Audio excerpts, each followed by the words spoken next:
오늘 말씀은 신약 사도행전 19장 8절에서 20절 말씀이 되겠습니다. 신약 성경 221페이지가 되겠습니다.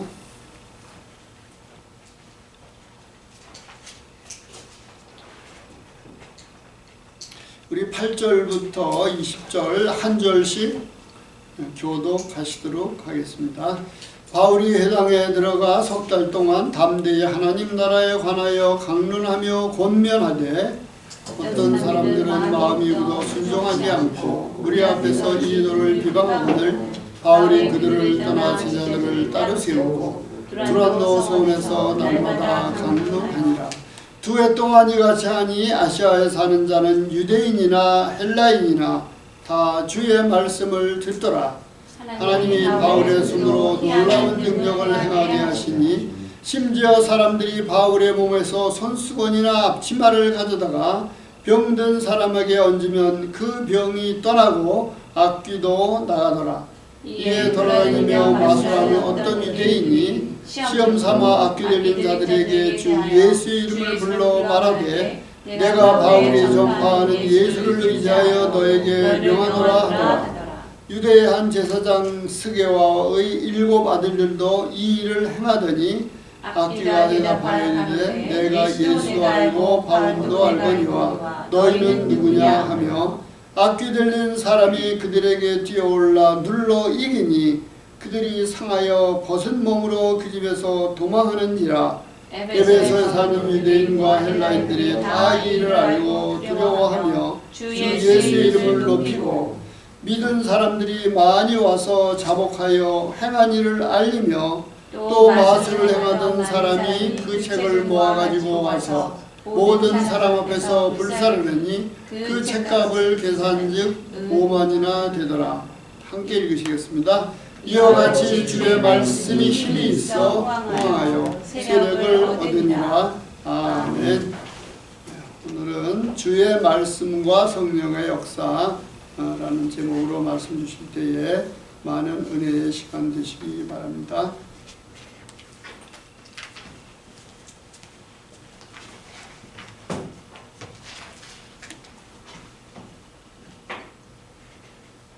주의 말씀과 성령의 역사 사도행전 19장 8절에서 20절 말씀입니다. 사도행전 장 중에서 제일 이렇게 흥분되는 제일 이렇게 뭐라 그럴까 exciting 흥분되는 그런 장인 것 같아요. 이러한 역사가 날마다 저희 삶 가운데 일어났으면 얼마나 좋겠습니까? 사도 바울의 그 손수건이나 앞치마를 병자에게 올려놓으면은 그 병자의 병은 낫고 귀신이 떠났답니다. 얼마나 신기하고 놀랍고 그 다음에 또 어떠한 역사가 일어났습니까? 마술을 행하던 사람들이 다 회개하고 자기 마술책들을 불태웠어요. 이러한 역사가 언제 일어났습니까? 여기밖에 없어요.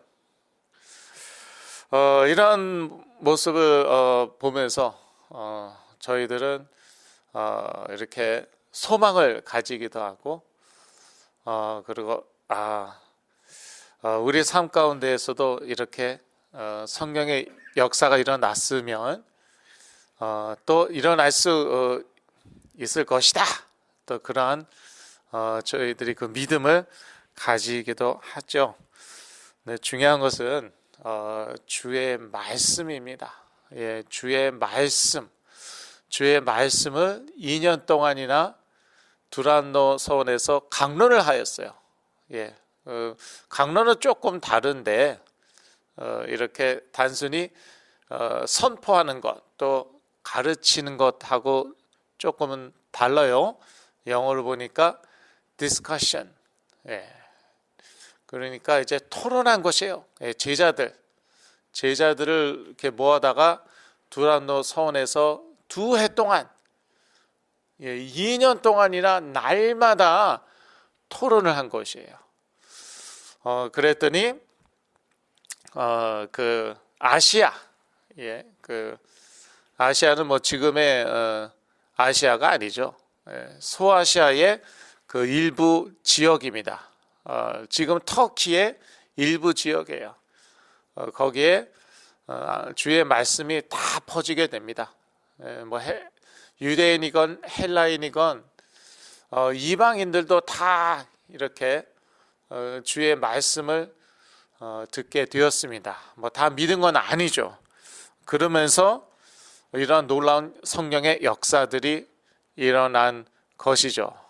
이렇게 바울의 손수건이나 그 앞치마를 병자 위에 올려놓기만 하면은 그 병은 낫고 귀신들은 떠나고 그런 역사 일어났습니다. 사도 바울이 에베소에서 2회 이상 주의 말씀을 전하자 놀라운 성령님의 역사가 일어난 것입니다. 이러한 역사가 저희 삶의 현장 가운데에도 또 이 가운데에도 일어나기를 간절히 기도합니다.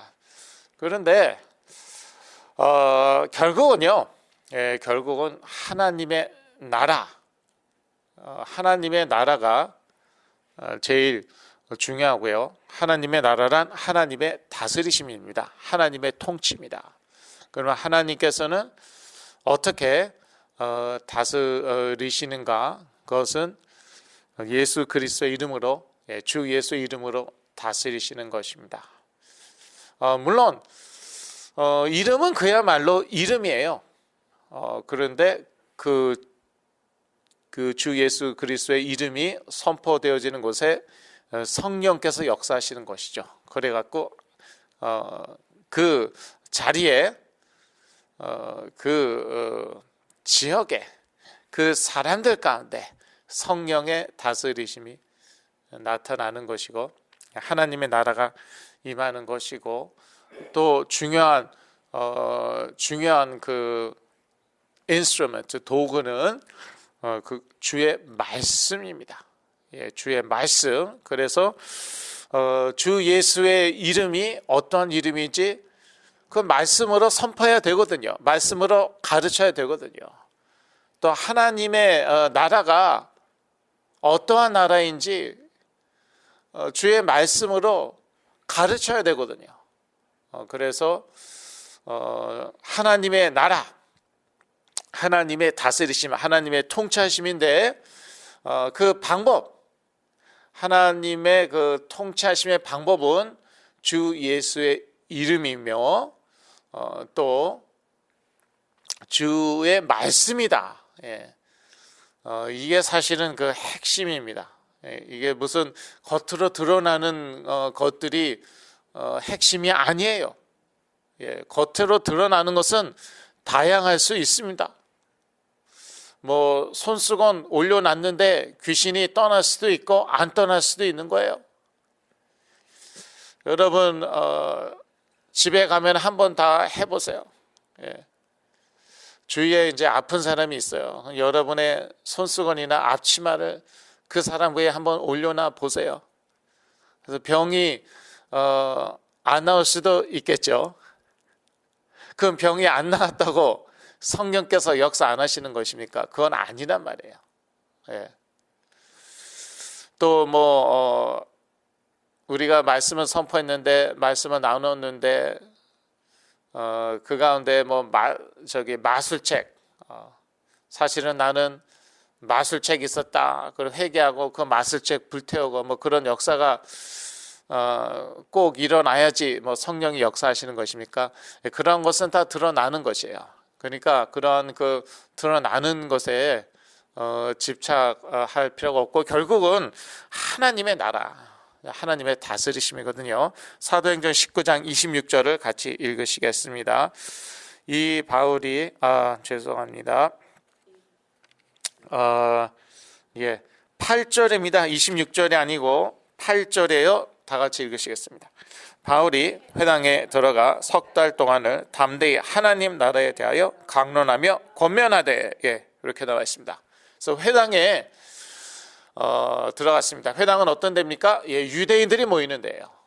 또 하나님을 경외하는 그러한 이방인들이 모이는 곳입니다. 거기에서 무엇에 대해서 얘기했다고요? 하나님의 나라. 하나님의 나라.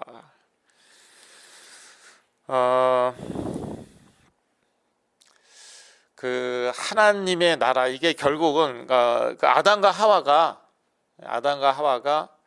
하나님의 다스림 받기를 거부하였죠. 우리가 노예냐? 하나님의 다스림을 받게? 그리고 하나님의 통치, 하나님의 다스림을 거부한 거예요. 그래서 이렇게 된 것입니다. 온 세상은 이렇게 엉망이 된 것이고, 아무리 엉망이 돼도 그래도 사람들은 하나님의 다스림 필요 없다고 그러죠. 그런데 우리가 다 뭐 이렇게 다스리고 우리가 알아서 다 하려고 하는데 한계를 느낍니까? 안 느낍니까? 한계 느끼잖아요. 하나님 필요 없고 하나님 다스림 받기 원하지 않지만, 그러나 우리의 한계는 우리가 스스로 모든 것을 다 하기에 한계는 느낍니다. 그러니까 어떻게 합니까? 우상을 만드는 것이에요. 그리고 우상 숭배를 하는 것이에요. 그런데 이 성경의 중요한 가르침, 이 신약 성경을 빼고라도 구약 성경에 중요한 가르침 무엇입니까? 사람이 만든 것은 신이 아니라는 것이에요. 이게 이제 26절, 19장 26절 나와 있는데 다 같이 읽으시겠습니다. 이 바울이 에베소뿐 아니라 거의 아시아 전부를 통하여 허다한 사람을 권유하여 말하되 사람의 손으로 만든 것들은 신이 아니라 하니 이는 그대들도 보고 들은 것이라. 이게 뭐 믿는 사람이 하는 말이 아니라 24절에 나와 있는데 데메드리오라 하는 어떤 은쟁색이 한 말이에요. 그러니까 이 은쟁색은 silversmith예요. 그래서 은으로 뭐 이것저것 만드는 사람은 은장색이라고 얘기하는데 여기 데메드리오는 우상을 만드는 아데미라는 우상을 만드는 그러한 은장색 silversmith였다는 것이에요. 그런데 그동안 이제 잘 먹고 잘 살았어요. 이 우상 만들어 갖고 돈을 많이 벌고 잘 먹고 잘 살았는데, 그런데 점점 이 우상 숭배하는 사람들이 줄어들잖아요. 왜요? 사도 바울이 이 우상은 사람이 만든 것이고 사람이 만든 것은 신이 아니다, 이렇게 이제 얘기한 것이죠. 그러니까 그때 그 고대 시대에 이러한 가르침은 아주 혁명적이었습니다. 물론 구약 성경에 그대로 나와 있는 것이죠. 이때 당시는 신약 성경은 물론 없었겠죠. 사도 바울 때. 물론 성경이 가르치는 바입니다. 그러나 고대 사회에 있어서 이것은 아주 혁명적인 것이에요. 왜냐하면은 우상 빼놓고는 뭐 아무것도 없어요. 여러분 그 인류의 역사를 한번 보세요. 어느 시대나 우상이 발굴이 됩니다. 뭐 석기 시대나 뭐 청동기 시대나 뭐 무슨 뭐 2000년 전이건 3000년 전이건 영화관에 영화 같은 발굴만 하면은 우상은 무조건 나와요. 그림, 뭐 몇천 년 전 그림, 우상 그림 있어요. 꼭 나와요. 그런데 그게 신이 아니다. 그러니까 이 성경이 참 놀라운 것입니다. 이미 수천 년 전부터 성경은 또 하나님의 백성들은 그런 인간이 만든 것은 신이 아니다라고 믿었고 선포했어요. 와, 이걸 어떻게 알았을까? 하나님이 가르쳐 주셔서 아는 것이죠. 성경이 진리이고 이것에 대한 확신이 있어야 됩니다. 예. 사람이 만든 것은 신이 아니에요. 사람이 자기의 한계를 극복하기 위해서 지가 만든 것이에요. 근데 거기에 빌다 보니까 그런 우상을 숭배하다 보니까 무슨 역사가 일어나는 것 같아요. 예. 이제 그게 귀신의 역사인데 거기에 속아 넘어가는 것이죠. 그래서 결국 망하는 것인데 사람은 하나님의 다스림을 받아야 행복합니다. 예. 이게 하나님의 나라입니다. 하나님이 다스리시는 것, 그것이 하나님의 나라고, 이것은 뭐 거기까지 얘기하고, 하나님은 주 예수의 이름으로 다스리십니다. 예. 주 예수의 이름으로 다스리셔요. 그래서 그러한 예가 오늘 본문에도 나와 있는데 12절에서 13절 저희가 다시 읽겠습니다. 심지어 사람들이 바울의 몸에서 손수건이나 앞치마를 가져다가 병든 사람에게 얹으면 그 병이 떠나고 악기도 나가더라. 이에 돌아다니며 마술하는 어떤 유대인들이 시험적으로 악기 들린 자들에게 대하여 주 예수의 이름을 불러 말하되 내가 바울의 전파하는 예수를 빙자하여 너희를 명하노라 하더라. 예.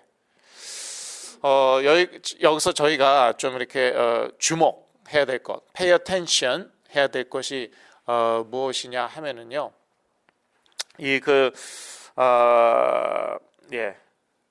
그 마술하는 어떤 유대인들이 시험적으로 악귀 들린 자들에게 주 예수 이름으로 이렇게 귀신을 쫓아보려고 했다는 것이에요. 그런데 사도 바울이 항상 그렇게 했으니까 자기네들이 한번 이미테이트, 한번 흉내를 내본 것이겠죠. 그렇죠? 예. 그러니까 사도 바울이 말하는 그 예수 그리스도의 이름으로 명하노니, 이제 이렇게 그런 식으로 귀신을 쫓으려고 했잖아요. 특히 그 스게와의 아들들이 이제 그랬죠. 그 밑으로 계속 나오는데. 그러니까 사도 바울이 항상 예수 그리스도 충만하고 예수 그리스도만 선포하고 또 예수 그리스도의 이름으로 귀신을 쫓았어요. 그러니까 나중에는요, 사도 바울의 손수건이나 사도 바울의 앞치마를 올려놓기만 해도 병자들이 낫고 귀신들이 떠난 것이에요. 그러니까 그 마술을 행하는 유대인들이 뭐에 주목한 것입니까? 그 사도 바울의 앞치마나 손수건에 주목을 한 것이 아니라, 그러니까 뭐 제대로 깨닫긴 깨달은 것이에요. 예수 그리스도의 이름, 요게 핵심이구나 알아차린 것이에요. 예수 그리스도의 이름으로 이 귀신들이 떠나는 것이구나, 안 것이죠. 그런데 그 그냥 이름만 강조하면은 그것은 주문밖에 되지 않습니다. 그러니까 이게 이때가 이제 고대 시대였잖아요. 2000년 전이잖아요. 그러니까 주문하면은 금방 알아들어요.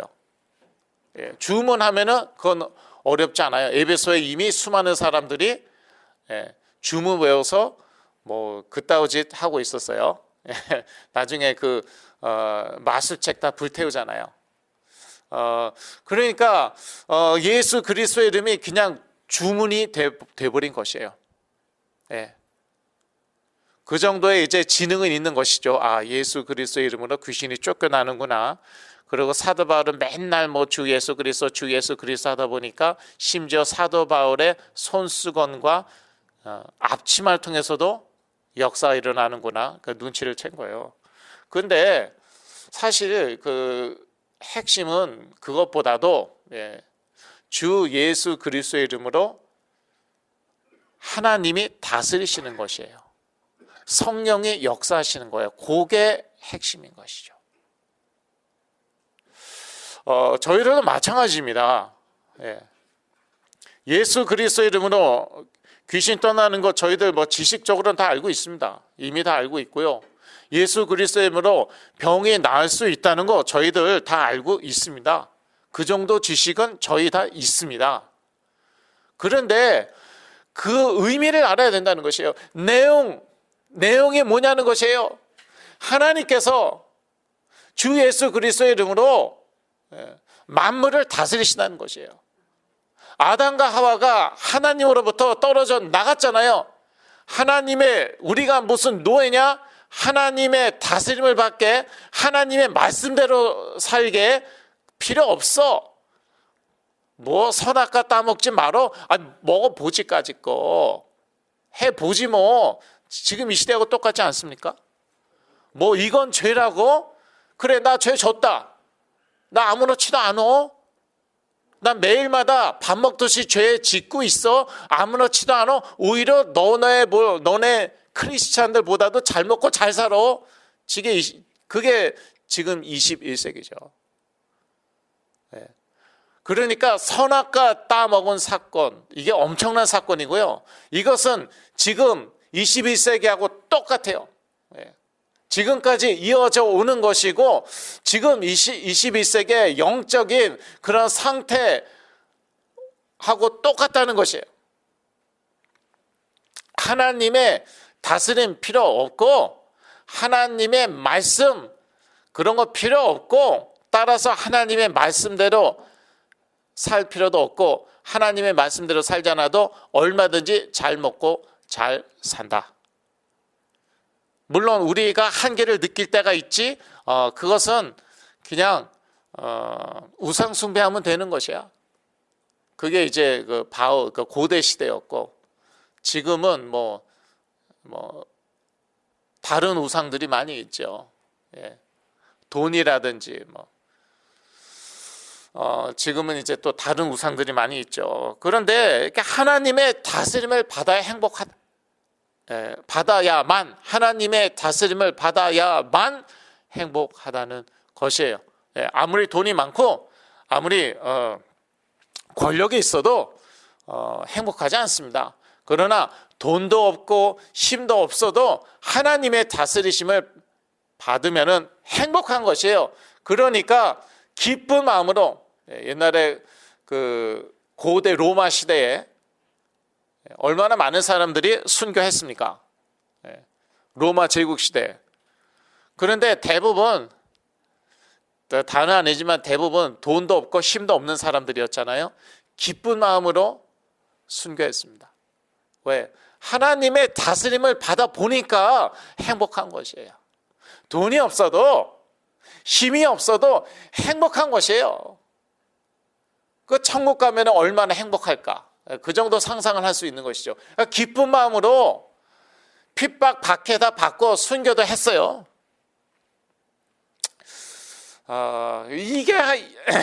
이게 하나님의 나라라는 것이에요. 이게 하나님의 나라는 것이에요. 그래서 하나님은 주 예수의 이름으로 다스리시는데, 왜 주 예수의 이름으로 다스리시는가? 그것은 주 예수 이름으로 죄사함 받고 하나님께 나아갈 수 있기 때문입니다. 예.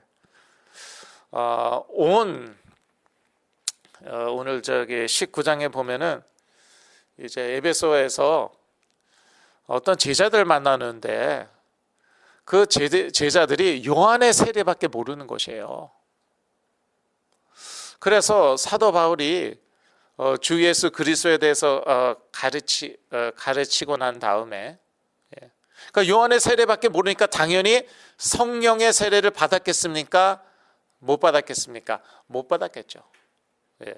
그러니까 주 예수 그리스도에 대해서 가르치고 주 예수 그리스도의 이름으로 세례를 주고 그 다음에 안수를 합니다. 그랬더니 성령의 세례가 임했어요. 예, 성령의 세례가 임해갖고 방언도 하고 예언도 합니다. 그래서 이 주 예수 그리스도의 이름이 그렇게 중요한 것이에요. 왜 그렇게 중요한가? 죄 사함을 받아야지, 죄의 사함을 받아야지 하나님 앞에 나아갈 수가 있고 하나님의 백성, 하나님의 자녀가 되는 것입니다. 그래서 이제 그 요한의 세례 요한의 세례는 회개의 세례였잖아요. 자기의 그 죄를 다 고백하고 회개하고 뭐 그건 좋은 것입니다. 그런데 제 용서함을 받아야 될 거 아니에요. 예. 제 용서함은 주 예수 그리스도의 이름으로밖에 받을 수가 없는 것이죠. 그러니까 주 예수 그리스도의 이름으로 세례를 받고 그리고 또 이제 성령 세례를 받은 것이에요. 그래서 하나님은 주 예수 그리스도의 이름으로 다스리신다는 것이죠. 저희들이 죄 용서함 받고 주 예수 이름으로 죄 용서함 받고 그다음에 성령을 받잖아요. 그러면은 우리는 성령의 다스림을 받는 것이고 이것은 곧 하나님의 다스림을 받는 것이고 그러나 우리는 꼭두각시가 아니기 때문에 우리는 로봇가 아니기 때문에 의지적으로 이 성령의 다스리심을 받아야 되는 것이에요. 뭐 실수해도 되니까 괜찮아요. 그건 과정이에요. 처음부터 100% 순종하기는 어렵겠죠.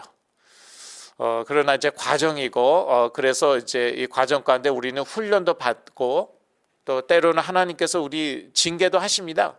근데 사랑하시는 자는 하나님이 징계하신다고 말씀에 나와 있죠. 그리고 이 주 예수 그리스도의 이름으로 하나님께서 다스리신다는 그러한 증거로 주 예수 그리스도의 이름으로 악한 귀신들이 쫓겨나는 것이에요. 그러니까 단순히 주문이 아닌 것이에요. 그런데 이제 당시 뭐 고대 사회고 그러니까 익숙한 거는 주문이란 말이에요. 어떤 주문을 외우면은 무슨 일들이 일어난다. 그런데 사도 바울이 외우는 주문은 주 예수예요. 주 예수. 주 예수의 이름. 그게 사도 바울의 주문이고 그래서 자기네들도 한번 마술 행하는 유대인들 스게와의 아들들 자기네들도 한번 트라이 해본 것이죠. 한 번이 아니라 뭐 여러 번 시도했겠죠. 그렇게 시도해 본 것입니다. 그랬더니 안 통해요. 왜 안 통해요? 주문같이 외니까. 이거는 주문이 아닌 것이에요. 이 내용을 지금 제가 여지껏 이 내용을 주 예수 그리스도의 이름으로 하나님이 다스리신다는 그 의미를 여지껏 제가 설명을 한 것이거든요. 그 내용을 싹 빼고 이름만으로 귀신 쫓아내려가니까 이게 안 되는 것이에요. 그래서 이제 이 주의 말씀이 중요하다는 것이에요. 이 주 예수의 이름을 설명해 줘야 돼요. 또 주 예수 이름으로 하나님께서 어떻게 다스리시는가 이 의미를 설명을 해 줘야 되는 것이에요. 그러다 보니까 시간이 걸리죠. 사도 바울이 에베소에서 회당에서 몇 달을 주의 말씀을 선포했습니까? 하나님의 나라에 대해서 말했다고 하는데 몇 달을 그렇게 했어요? 3달이에요, 3달. 그까짓 거 뭐 1시간 강의하면 끝 아닌가요? 아니에요. 3달, 3달을 했고 그 다음에 두란노 서원에서는 몇 년을 강론을 했다고요? 2년이나 날마다 2년이나 날마다 제자들에게 강론을 했어요. 뭐에 대해서 했겠습니까? 뻔하죠. 뭐 하나님의 나라, 주 예수 그리스도의 이름, 성령의 역사, 그것을 이제 말씀으로, 주의 말씀으로. 그러니까 이 주의 말씀이 그렇게 중요하다는 것입니다. 주의 말씀으로 가르쳐야지 주 예수의 이름 그 의미를 알고 하나님께서 어떻게 이 주 예수의 이름으로 다스리시는가, 예, 그것을 깨닫게 되는 것이에요. 성령께서는 이 주의 말씀을 증거하십니다. 10절, 20절이라고 제가 써놨는데, 10절, 10절 다시 한번 읽을까요? 이같이 두 해 동안을 하매 아시아에 사는 자는 유대인이나 헬란이나 다 주의 말씀을 듣더라. 두 해 동안을 두란노 선에서 강론을 하니까 아시아에 있는 모든 사람들이 주의 말씀을 들었습니다. 그런데 이 말씀이 그냥 말뿐이 아니라는 것을 성령께서 증거해 주신 것이에요. 이 말씀은 단순히 말뿐이 아니라는 것을 어떠한 방식으로 증거하셨나? 그게 11절, 12절인 것이에요. 곧바로 그 뒤에 나오죠. 11절 읽으시겠습니다. 하나님이 바울의 손으로 희한한 등을 행하게 하시니, 이 사도 바울이 이렇게 증거하는 말씀, 2년이나 이렇게 두란노 선에서 강론하는 그 말씀이 헛소리가 아니다, 그냥 말뿐이 아니다, 이것을 성령께서 증명하시기 위해서 사도 바울의 손으로 희한한 능을 행하게 하신 것이에요. 그러니까 성령께서는 주의 말씀을 증거하신다는 것입니다. 특히 성령께서는 주 예수 이름을 높이십니다. 그래서 예수 그리스도의 이름으로 귀신들이 떠나고, 그리고 치유의 역사들이 일어나는 것이에요. 심지어 믿음이 부족한데, 심지어 믿음이 없는데도 주 예수의 이름으로 이러한 성령의 역사들이 일어나기도 합니다. 그 이유는 성령께서는 주 예수 이름을 높이시기 때문에, 높이시기 때문에. 그러다 보니까 이제 오해하는 사람들이 있는 것이죠. 이 주 예수의 이름을 주문으로 오해하는 사람들이 있는 것이죠. 그럼에도 불구하고 성령께서는 주 예수의 이름을 높이십니다. 왜? 주 예수의 이름으로 하나님께서 다스리시기 때문에. 그리고 이렇게 성령께서 주 예수의 이름을 높이셔야지 사람들이 그 이름에 관심을 갖는 것이에요. 그러나 물론 주의 말씀으로 이 주 예수 이름이 어떤 이름인지 가르쳐야 되는 것이죠. 그래서 사도 바울이 빌립보에서 그랬죠. 죄수 장이었나요? 제일러, 간수에게 주 예수를 믿으라, 그리하면 너와 내 집이 구원을 얻으리라, 그렇게 얘기했어요. 그리고 곧바로 세례 주었습니까? 아니에요. 그 다음에 주의 말씀을 가르쳤습니다. 그러고 나서 간수와 그 가족이 믿고 그 다음에 세례 받았어요. 그래서 이렇게 주의 말씀은 중요하다는 것이에요. 성령께서 주 예수의 이름 높이십니다. 그러나 거기서 끝나면 안 돼요. 그러면은 그야말로 주 예수의 이름이 주문처럼 되는 것이에요. 그래서 주의 말씀으로 들어가야 되는 것이죠. 성령께서는 주의 말씀을 또한 증거하십니다. 하나님의 말씀은 성령님의 검입니다. 에베소서 6장 17절을 같이 읽으시겠습니다. 구원의 투구와 성령의 검, 그 하나님의 말씀을 가지라. 그래서 이 유일한 공격 무기라고 저희가 잘 알고 있죠. 하나님의 말씀, 유일한 공격 무기인데 성령의 검이라고 나와 있습니다. 하나님의 말씀은 성령의 검이에요. 그래서 그 병든 부분을 이렇게 찌르시고 도려내시고 또 새로운 살로 차 넣으시고, 무슨 말씀인지 다 알죠. 그게 이제 사실 히브리서 4장 12절에 나와 있는데, 히브리서 4장 12절 같이 읽으시겠습니다. 하나님의 말씀은 살아있고 활력이 있어 좌우에 나선 어떤 검보다도 예리하여 혼과 영과 및 관절과 골수를 찔러 쪼개기까지 하며 또 마음의 생각과 뜻을 판단하나니. 이게 하나님의 말씀입니다. 그래서 이 하나님의 말씀으로 우리 그 병든 부분들이요 수술을 받아야 되는 것이에요. 도려내야 돼요. 하나님의 말씀으로. 그것은 뭐 내 행위로 되는 것이 아니에요. 내가 뭐 이렇게 하고 저렇게 하고 그런 걸로 되는 것이 아니고 하나님의 말씀으로 되는 것이고 성령의 역사로 되는 것이고, 그래서 병든 부분은 도려내고 그리고 성령의 역사로 그 부분이 재창조되어야 되는 것이에요. 새로운 살로 이렇게 메워져야 되는 것이죠. 결론입니다. 성령님의 가장 강력한 역사는 하나님의 말씀으로 우리 삶을 변화시키는 것입니다. 그래서 이러한 성령의 역사가 에베소에서 일어나죠.